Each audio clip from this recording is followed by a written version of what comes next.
Hey, I'm just wondering if anybody's done a poll on how many people are annoyed that their kids lost like 2 hours of school today watching the inauguration. Wow, really? A big historical moment like that? Yeah. That is very sad.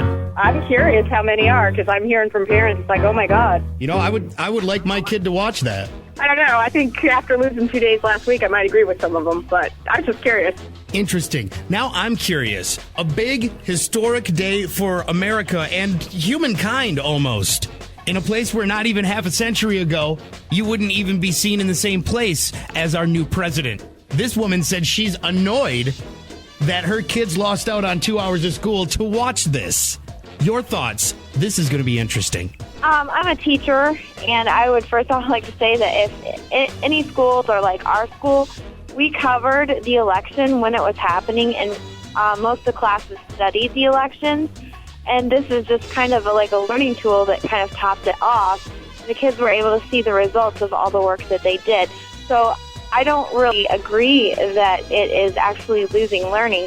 It's studying real-life situations, which is what learning is all about. Talking about how many people are annoyed with their kids learning about the inauguration. This woman said that she kind of agreed with some parents who said they were annoyed that their kids missed out of 2 hours of school to watch it. Well, I think that you put your kids in school to learn about history, and then when a historical event comes up, they actually get the chance to watch it. I think it's a really good thing. I think it's kind of silly that people are upset about their kids watching a historical event happen live. I think I would want my kids to learn about it and watch it as it happens rather than read about it in a textbook later. They actually get to see it happen, so I would not be annoyed. I was calling to on the comment about the schools and the inauguration. Yeah. I'm actually a teacher in town here, and I just feel like a lot of the teachers had really good lessons and things that they did with the inauguration that went along with it, so it was a huge educational and historical experience for them. So I was glad to get some teachers to chime in on this. Thank you for the call. Hello. Yeah, I want to make a comment about missing school. When you think about it, whenever we had the 9/11, everybody watched at that time. It's the exact same thing. And I almost said that same thing. Somebody just called and said, when history happens, you would hope that people would watch it. Someone just said that, and I almost made the comparison, but I didn't want to be that guy. You know what I mean? I'll be that guy. And I thank you for that. One more time. Here's the crazy lady. Hey, I'm just wondering if anybody's done a poll on how many people are annoyed that their kids lost 2 hours of school today watching the inauguration. Okay, I don't think so, because I do have to say, at work today, we pretty much stopped what we were doing to watch everything that happened. We didn't watch the whole morning, when the cars drove down the street and everything, but when he was being sworn in, we were all there watching. So I don't think, and I really hope that my kids were watching this, because it is a historic event.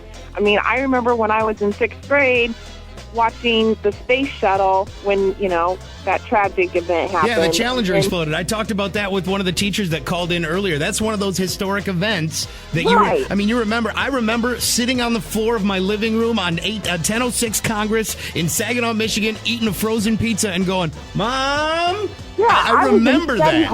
I was in study hall, and my teacher was watching it, and then I could see the TV, and once that happened, afterwards, she just turned the TV, and then that's all we did. And I remember every teacher put a TV in their room, and for the rest of the day, that's what we watched.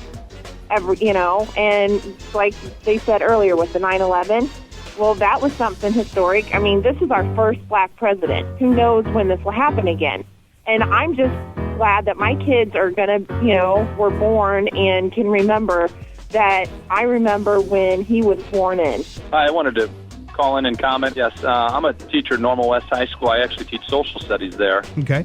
And I just want to say that it was one of the best classes I've had today, getting kids to see, not just only because it's a historical moment, but also break down what is his plan, what is his agenda for the first 100 days, what are things that he's trying to accomplish, and let kids see. I mean, one thing that, whether you voted for Obama or not, one thing that he really kind of pledged his candidacy to, that it wasn't about him, it was about the people. And I think it was good for our kids to see that they did have a voice, and that youth vote was very important for him getting elected. And I think it was extremely important for our kids to be able to watch this and see this moment in history like you guys talked about on TV September 11th, the Challenger explosion, and other events for kids to say, I know where I was, I watched this, and this period class or whatever. So I just wanted to get those comments to you guys today. And you made it more than just a, hey, here's a history moment. You made it a learning experience for more than just the moment that it is, but here's what's going to happen. Exactly. I printed off the transcripts for my kids so they could not only watch, they could read along. And we talked about different things, regardless if I was teaching my U.S. history class or I was teaching an international relations class, tied it into current content, things I was doing. So, yeah, you're right. It was more than just sitting back and watching.